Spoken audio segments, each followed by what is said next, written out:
So the story, right? So on, let's say today's Friday, on Wednesday, right? I normally have an 8 a.m. class. After that, I normally have a 12:45 class. So I have a big gap there.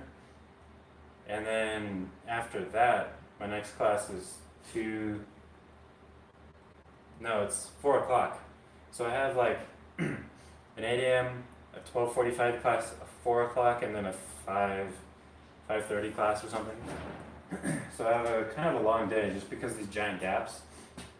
Now my 12:45 class was canceled on Wednesday, right? So I had my 8 a.m. and then I have a huge gap until 4 o'clock.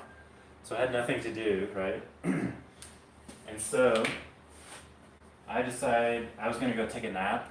I don't know, you can probably see me better here. I was gonna go take a nap, right? But there's all this construction going on in my neighborhood, as you can maybe hear. All those trucks going by, so I decided I'm gonna go drive my truck out in like the middle of the forest. Just a couple down a short dirt road or something and take a nap, right? In the back of my truck. Because I do have a nice pillow or a bed topper in there. Nice and nice to sleep on. So, it's starting to hurt my knees. And so, what I decided to do is I went out there, I slept, I maybe slept till 11. Just a short nap because I got out 9 from class, just about, and then I got out there, it was maybe 9:30, so I slept for maybe an hour and a half, and then I was like, well, I took my nap, and so I decided to just go explore around a little bit, because I had quite a long time, I had till 4 o'clock, I still have 5 more hours, right? And so I decided to explore a little bit more on some of the dirt roads, and here, let me see if I can show you. So, as you can see on my pants, I got a lot of dirt, and my boots are kind of muddy. Down the side of my truck here, full of dirt. Tons of dirt and mud around the back here. You can even see my mirrors. My tires shot mud up my mirrors. I haven't cleaned it yet, just to have a little bit of proof, I guess. But what ended up happening was I was down there exploring and then I got stuck in some mud. What ended up happening was I tried for like 2 hours. I didn't really have any gear with me in order to get myself out. It was just really slippery mud. My tires were only into the mud maybe 3 to 4 inches. I do have a short video clip I might post up later. It's only like a minute long, and you can see more mud down there. And my mirrors. So I tried for a long time. I got stuck around, let's see, when did I get stuck? I got stuck around noon. And so what ended up happening is I was trying to get unstuck for a solid 3 hours. So until 3 o'clock, I pretty much was trying to get unstuck. No success. So I had to start walking back. And I had no service out there, so I couldn't call anyone, which was kind of stupid. And so what ended up happening is I got like part way back until I finally got service. So it was about 3:30 when I finally got phone service. I called a friend and he came to pick me up and drop me off at school. I was covered in dirt and mud, caked all over me. And so I got to class, I got to school like maybe 3 minutes before class started. And so I went into the with class, whatever. I dropped my bag off real quick, ran back in over to the bathroom to wash off my hands. There's tons of mud all over my hands and arms because, yeah. And so I washed all of that stuff off. Of course, thankfully there was like none on my face. And then I just threw a jacket on. over that was clean. And so I just was in class with dirty pants. There are these pants actually, this dirty, and these boots. You can see how much mud there is still on these. Um, and I was in class sitting in these in a clean jacket. It was just like, this sucks. And so then, right after that class, of course, I had to go to my next class, my 5:30 class. And then by the time I got out of that class, it was what, 6:15? No, it was 6:45. It was pretty late. And so it was already dark out by the time I got out of class. And then I took the bus. There's a city bus that goes through campus. So I took that bus and it takes me about halfway home. And then I had to walk the rest of the half home. So what is that? That's probably a mile, which is about, I want to say, 1.7 kilometers. I had to walk about 1.5 to 2 kilometers, if I had to estimate, home. That wasn't too bad, but it was freezing cold out, and I'm all dirty with dirty shoes. So like basically all night, I was thinking about how I'm gonna get my truck out. I had to leave it there because it was already dark, and it would be useless to try and go out there in the dark. So all night, I tried not to worry about it too much because otherwise I wouldn't be able to sleep. I did. I was looking up different ways to get myself out of mud. A lot of people suggested you take a 2x4 and strap it to your tire, things like that. I didn't have any 2x4s. I had these small. I don't have them here anymore. They're like wooden dowels, about that big. So I had wooden dowels that I could cut to this big in preparation for the next day. So I got all this stuff ready, and then my roommate leaves for class at like 7:15 in the morning, and so I went with her to get to campus. And one of my other friends lives on campus who didn't need his car all day, so I borrowed his car. So I took his car back to my house, got all my stuff, my equipment, and then I drove his car down a road that's like close. It was a dirt road, but it was a very smooth and maintained dirt road. So I drove his car down there so that it didn't get stuck. And keep in mind, my truck is two-wheel drive, not four-wheel drive. That's one reason I got stuck. And his is also two-wheel drive. He has a 4Runner. And so I got down there, and then I had to walk a good half mile. So about 0.8 kilometers to my truck with all this equipment. I had these wooden dowels, I had these straps, I had chains for snow, and I had a come along.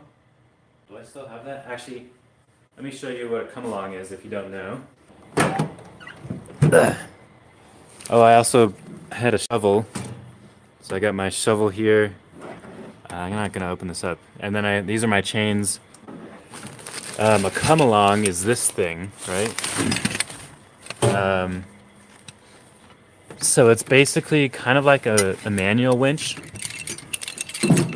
So it has these two hooks here, and then you just winch this back and forth, pulls things together. But I had no use for this really because there was no trees nearby. It's kind of in the middle of a meadow. I also had this. It's a little jack, but I didn't use it. The mud was so soft. This probably would have just like either gone into the mud a little bit or just slipped out. It was really slippery mud, right? And of course, overnight, let's see here. There we go. So overnight, it got down, I want to say 24 degrees Fahrenheit, which is, let's see, what did I say? About -5 Celsius. So, here, I'm going to sit you here. So it got down to like -5 Celsius, right? And so a lot of the mud and just general, it was all marshy or muddy, because it's kind of like a stream that runs the meadow, but it was all spread out. So all the water and mud froze. And so I got out there with my friend's car, walked out with all that equipment to my truck. Everything was frozen, which actually kind of helped because it wasn't so slippery anymore. Like, it wasn't squishy. Everything, like the day before, everywhere I stepped, my foot would just slide and just push mud around, and so that was very useless. So it being frozen actually kind of helped, but it was hella cold. Um, so then I was out there I got there about 8:30 um, in the morning, and then I finally got it out. I used my chains, which took a really long time to get on. Basically, that whole hour and a half from 8:30 to 10 o'clock was me putting the chains on my truck because the rear tires were buried basically the 3 to 4 inches into the mud. And so then I finally got my chains on after a lot of finagling and getting down into the mud, reaching underneath my truck and trying to hook from behind the tire and stuff like that. And that was such a pain. But I finally got my chains on completely, and then I took about a minute, just about a minute from there, once I had the chains on, to get out of the mud. And as soon as I got my rear tires out of those holes, I just kind of like kept it going until I got to a spot that was not muddy anymore. So then, of course, I drive my truck home, park it here, and all the whatever not starts melting. You can see some of it started to fall off my truck just being in the garage. As you can see here, all that crap fell off my truck. And then I had to I had to take so this is my bike here, right? Remember my friend's car is still out there. So I had to go get his car, and this is my bike, right? But my rear tire is completely flat. And of course, I didn't have time, and I almost never ride this thing. So I wouldn't be worth it for me to go buy a new tire just to go out there. So I used my cousin's bike. This is her bike. As you can see, all the tires are dirty. So I had to take this to go get my friend's car. And at that point, I had gotten back and I had taken a shower and changed into some nice clothes. But of course, all um, my other pants are in the laundry, right? And these ones are completely dirty. And so I had to wear shorts. By this time, it's about 38 Fahrenheit, 38 to 40 Fahrenheit, which I want to say is about 5 Celsius, 5 to 8 Celsius, if I had to guess. And so it's still kind of cold, right? And I'm in shorts. And so when I was actually out there the first night, I was in my normal pair of running shoes, which is what I wear to school all day. And so when I went back out there, because those were so muddy and basically they were not waterproof whatsoever, so all the freezing cold water got in them. And so I wore these boots the next day when I got them. So now these and my other pair of shoes are muddy. And so like the only pair of shoes I have left are these Crocs. Other than I had flip-flops, right? And so I was biking. This is the terrible thing, right? I was biking on this girl's bike, right? In shorts, in Crocs. And I had Crocs with socks on because it was so cold. I had to put socks on because those things do not insulate your feet that well. I have holes all over them. So I had socks with Crocs. I had shorts, and I was riding on that thing. I looked so stupid. And that took a while to get back to my friend's car. Then I had to load that bike into his 4Runner, the back of his car, and then drive that back to my house here and drop off the bike, and then drive my friend's car back to him, which is on campus. And so I got his car back to him just fine, and I got him. Let's see, 11:30ish. I got it back to him. And so by that time, I'm all relieved, but I'm still wearing these socks with Crocs and shorts. And I had my school stuff because I had class later that day. And my first class on Tuesdays and Thursdays is actually at 2:20. So I had, let's see, like 2.5 hours to spend, to waste, basically. I had 2.5 hours to waste on campus because I didn't want to walk home just to get my truck to come back to class, right? So I stayed on campus for 2.5 hours. I ate lunch, but I was like, I felt so stupid sitting there in my shorts, socks, and Crocs, uh, just eating a burrito, right? And so I was eating this, of course, and I finished off, and I still had like about an hour and a half left. So I just sat in my next class because there's no class in the classroom. So I sat in there looking at memes for an hour and a half, and then class started. Yeah. So that was my day. And then I had to, from there, I had to take the city bus again. That was a hectic day. And then, of course, I had to walk that about a mile in shorts. By that time, it was maybe 40, 44 degrees, um, probably 8 to 10 Celsius. So it still wasn't too warm, but it was bearable. So I had to walk home in shorts and Crocs. And that was the end of my day. And man, it was such a hectic day.